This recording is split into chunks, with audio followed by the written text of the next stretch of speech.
Save किया था ना? मैं सिर्फ इसलिए गया था क्योंकि उसने मुझे कॉल किया, that's it. But listen तो. Save it for someone else. जिंदगी में सेव करना जरूरी है, मगर जब बात पैसों की हो, सिर्फ सेविंग से काम नहीं चलेगा। इक्विटी म्यूचुअल फंड्स में इन्वेस्ट कीजिए और अपने सेविंग्स को आगे बढ़ने का मौका दीजिए। Mutual fund investments are subject to market risks. Read all scheme-related documents carefully.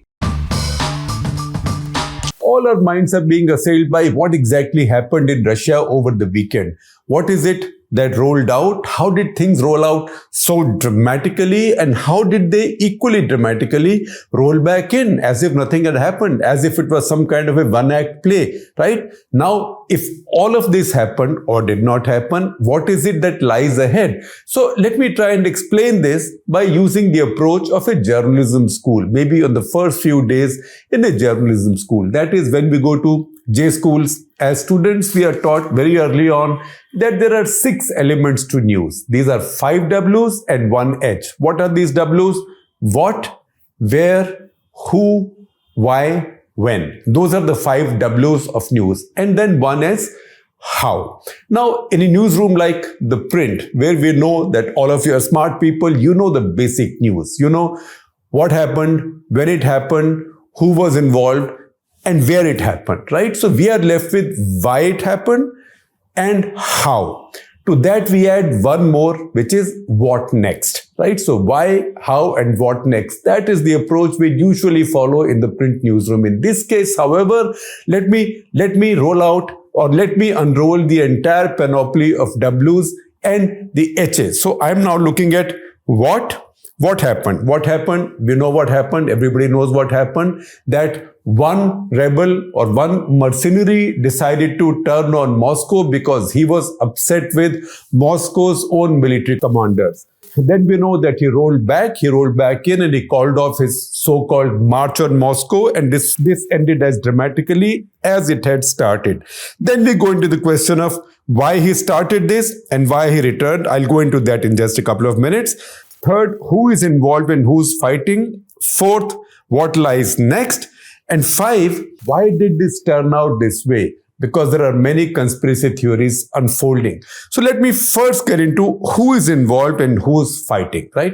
Who's involved and who's fighting, and who are the main characters. So let me reel out the names for you. Of course, Vladimir Putin is right there on the very top in the cast of characters, although he did not do very much in this situation, except mostly stay incommunicado besides delivering one angry speech, right? So other people are Yevgeny Prigozhin. Yevgeny Prigozhin is the commander of the mercenary army or the mercenary company called the Wagner Group. Wagner Group, as we explained to you in an earlier episode of Clutter, for which I republished for you to see this Sunday because Wagner Group was in news.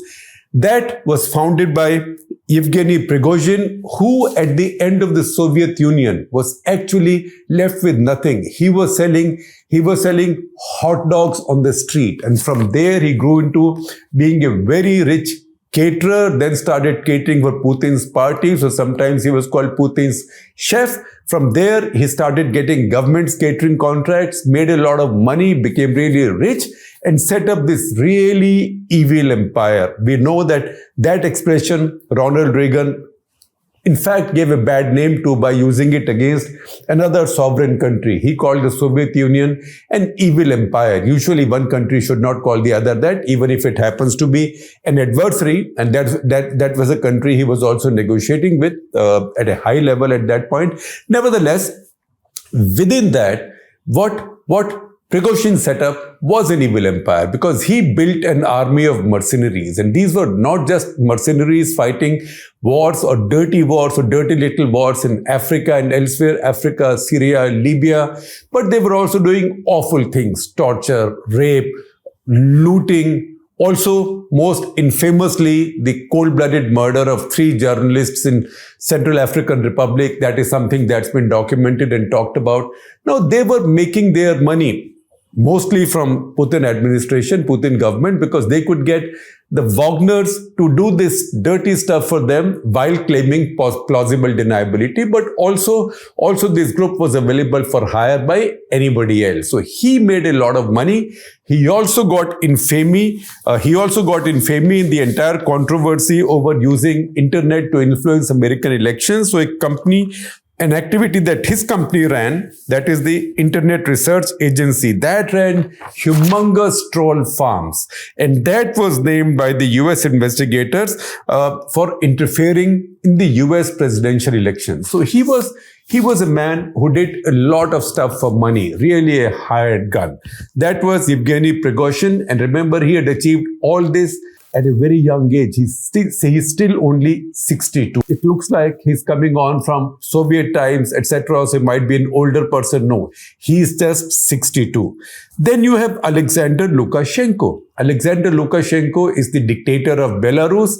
He also is not an old man. He's only 69. All right, you might say, 69 used to be old, but 69 would make him among dictators, among the younger ones, because he is not only a dictator at 69, he is today the longest serving dictator in the world. He's also the longest serving ruler in Europe. Now, that doesn't take much doing. If you're a dictator in your country, you became a dictator in 1994 when you were just 40 years old. After that, he has held many quote-unquote elections, many quote-unquote referendums. Each time he becomes more popular, or again, quote-unquote, more popular as the economy of his country sinks. He's a global pariah. Almost no country wants to deal with him right now. And his country has become a kind of vassal state of the Russians under Putin. So much so that Putin has now placed some nuclear weapons there, which has its own implications. What that means is when another country has nuclear weapons in your country, you don't have control over those weapons. That country has control over those weapons. So that country then has a permanent presence in your country. Can you turn them out? So what happens tomorrow if Lukashenko is not there? Will the Russians take their weapons and go away? We don't know. These are questions about Lukashenko's country, that is Belarus's sovereignty. Yet from that very weakened position, now he has become very strong and very prominent. We'll explain to you how. Number 3 is Sergei Shoigu. Sergei Shoigu is a kind of defense minister of Russia. I said a kind of defense minister of Russia because in the Russian system, it's very difficult to say who else really matters besides Putin, because they've been videos lately, and many of these have been running on internet, where Putin has in public ignored, almost humiliated Sergei Shoigu. Sergei Shoigu is walked up to greet him, to pose for a picture with him, but Putin turns away, does not even acknowledge his greetings, turns away. So we don't know what exactly Sergei Shoigu's power is, but for whatever it's worth, he's the defense minister. Then there is Wagner Gerasimov. Wagner Gerasimov is the chief of general staff of Russian army. He is also the commander of all of Russian operations in Ukraine. Now, how are these people linked? These people are linked because we know Putin is the big boss. Sergei Shoigu and Gerasimov work for Putin.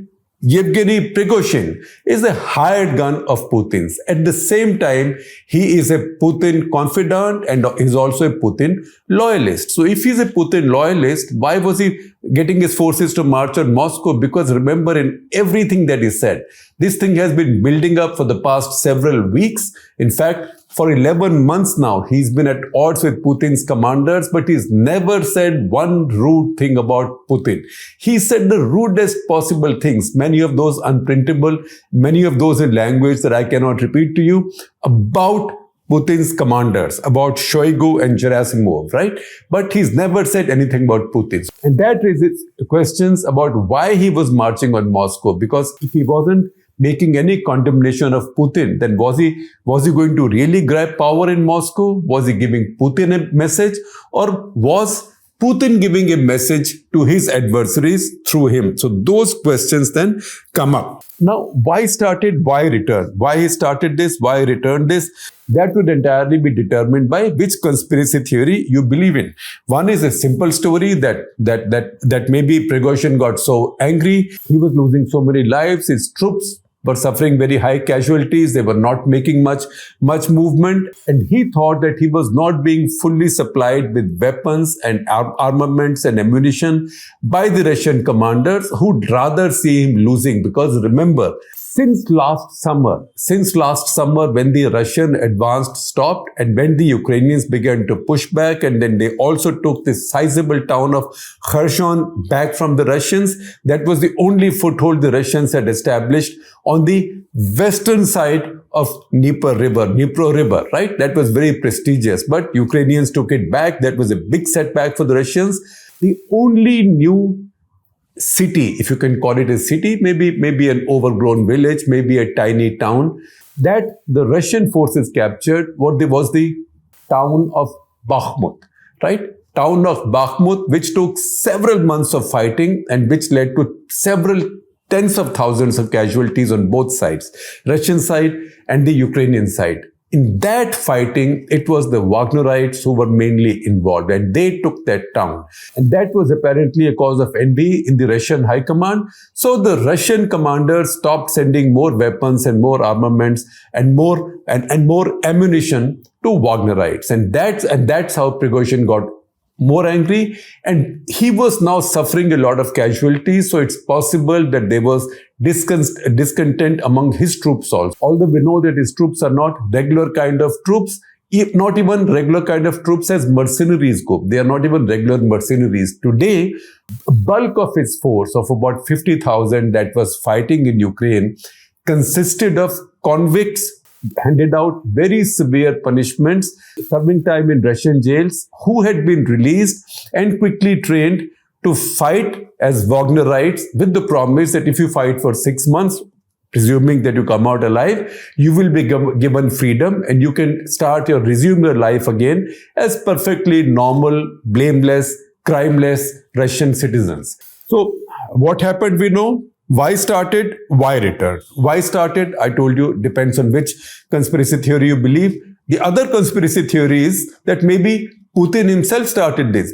Given the fact that Prigozhin is so close to him, he thought, okay, all right, you start something. I keep hearing that some people are planning a rebellion against me. You start this. Let me see who issues a statement joining hands with you. I will then go after them. We don't know if that's true. But in Russia, very often, conspiracy theories remain unresolved for a very long time. In fact, I'll take you back to something that happened in January 1953, January 13, 1953. The Soviet government then, this was the Stalin government, Soviet government then arrested 9 doctors attending on topmost officials of Communist Party, and said they were planning to assassinate topmost leaders of the Communist Party. 6 of these doctors were Jews. They were arrested, they were interrogated, and it was said, both Izvestia and TASS reported, that they had all quote-unquote confessed to their crimes. But you know what? Before their trials could begin, Stalin died. Stalin died the same year on 5th of March. And after that, Khrushchev, etc., unraveled these investigations and trials, which then, again, I'm using these quote marks again and again, revealed that this was a doctored trial and doctored investigation, and that these doctors were innocent, and there was no plot by them of poisoning the top leadership of the Communist Party and thereby getting rid of Stalin. The whole thing was a plot by Stalin and his people to create the pretext of carrying out massive purges in the Communist Party. By the way, tiny but sad footnote to that story is that while 7 of these doctors were released honorably, 2 could not be, for the simple reason that they had died. They could not withstand that interrogation. Nevertheless, coming back to the present, so could Putin be planning something like this? Could Prigozhin's march on Moscow be something like the doctor's plot that Stalin had hatched? We do not know, and probably we will not know for a long time. Now, why they return? Now, if you believe in the second conspiracy theory that the whole thing was started by Putin, then what better than getting his friend and vassal, that is Lukashenko, Alexander Lukashenko of Belarus, to come in the middle and say, listen, brother, you be the honest broker. You call this guy. I'll set up the call, and you give him safe conduct and say you will be safe in Belarus, because you know what? He'll be safe. He might trust you. He might have no choice but to trust you. But at the same time, if I want to still get him, I can come and get you, because my security forces, my security agencies routinely go into your country, that is Belarus, to catch my own dissidents. At the same time, maybe there is a promise now to Prigozhin that, listen, stop fighting in Ukraine, bahut ho gaya. We know that you've suffered a lot. You've lost a lot of lives, money, etc., etc. Maybe this is not such a profitable business for you anymore. So I will continue giving you more defense contracts or more military contracts, but you don't have to fight in Ukraine. You can go back to fighting in Africa. I am fighting for resources in Africa, particularly in Central African Republic, in Sahel region, in many other parts of Africa. Many African regimes also need security, so they can hire you. And there is always Libya, and there is always Syria. And in any case, fighting in those places is much less challenging. You are likely to suffer much fewer casualties, because you're not against a NATO-trained, NATO-armed Ukrainian regular army. So we don't know. It's possible that is the reason they return. Now, what lies next? Our understanding of what may lie next depends on whose words do we believe. So Putin in his speech said, and I quote from his speech, anyone who consciously went on the path of betrayal, who prepared the armed mutiny, went on the path of blackmail and terrorist action will be punished inevitably. So put a double underline under that word, inevitably. Because if you see the history of rebellions in Russia, they almost never end well for the rebel. And they almost always end in very severe punishment. So there are two examples, and I quote these examples from an article in the New York Times by Sergei Shmiman. I'm sharing a link with you of the article. Now, Sergei Shmiman wasn't just a New York Times bureau chief in Moscow in the 80s and the 90s. For quite some time, he's an expert, but he's also the author of a celebrated book, Echoes of a Native Land, 2 Centuries of a Russian Village. Now, he writes in his article that anybody who's planned a rebellion in the Russian history has usually come to grief quite badly. One is the Cossack rebels taking on Peter the Great in 1709 and joining hands with the Swedes. While they were won over with the promise of amnesty, Shmiman writes, and I quote from his article, their heads eventually landed on spikes and were sent floating down the Dnieper River. And he goes on to say that a more relevant example may be from 1770. In 1770, a rebel called Emelian Pugachev, who was also a Cossack, he rose against Catherine the Great, and he pretended to be Peter III, who was the already murdered husband of Catherine the Great. So he said, no, I'm that guy.